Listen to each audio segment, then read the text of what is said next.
Gregory Louganis, États-Unis, United States.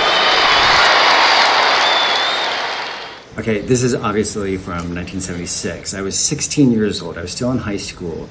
My sole purpose on this planet at that time was to prevent Klaus DiBiase from Italy from breaking my coach's record, Dr. Samuel Lee. He won 2 gold medals in 48 and 52, Coach Bobby Webster to win 2 gold medals 60-64. And Klaus DiBiase was going for his 3rd Olympic gold medal. And so it was my sole purpose on this planet was to prevent Klaus from winning that gold, and I failed. So it's really sad. The award ceremony, it felt like public humiliation in front of the entire world. And so it was devastating for me. It was a very difficult time. Greg Louganis, his gold medal now secure, gets ready for his 10th and final dive. Okay, 10th and final dive at the 84 Olympic Games.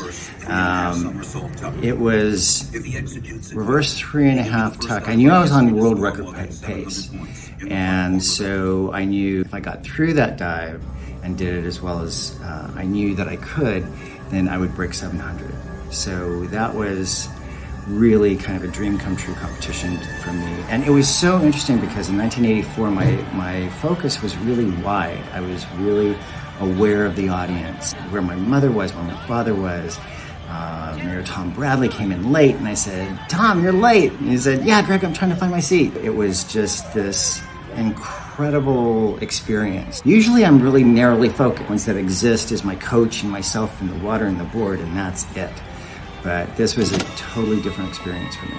That award ceremony is my springboard, my very first gold medal. The way that I can tell is because I'm in shorts. And I got yelled at for wearing shorts on the podium.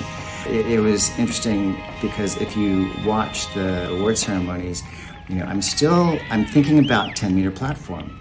I'm not really, I'm figuring out, okay, what do I need to do tomorrow, what training session and all, because winning my first gold 3-meter springboard, I knew that the expectation was that I would win platform as well. So I was really kind of contemplating and thinking about, okay, what's coming up in the training and what am I going to need to do and prepare for the last event.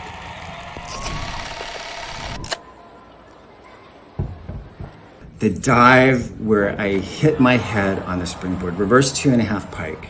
I took off the board and I knew I was going to be close, so I brought my hands out, coming out of the dive, really close to my body right there. But then I hear this big hollow thud and I go crashing into the water and I'm thinking, what was that? And it was my head.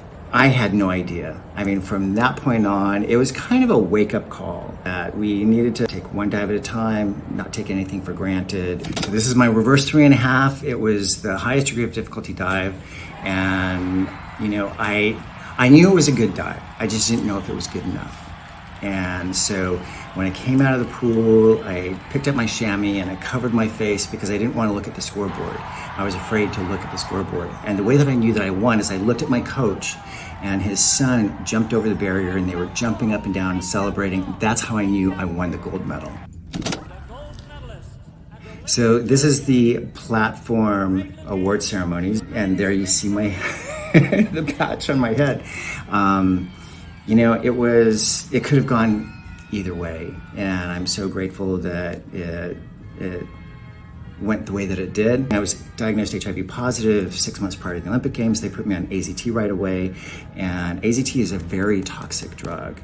And watching my dives, in retrospect, I could see that I wasn't spinning as fast, I wasn't jumping as high, so it really had a tremendous effect on my performance. 이상으로 시상 수배를 마치겠습니다.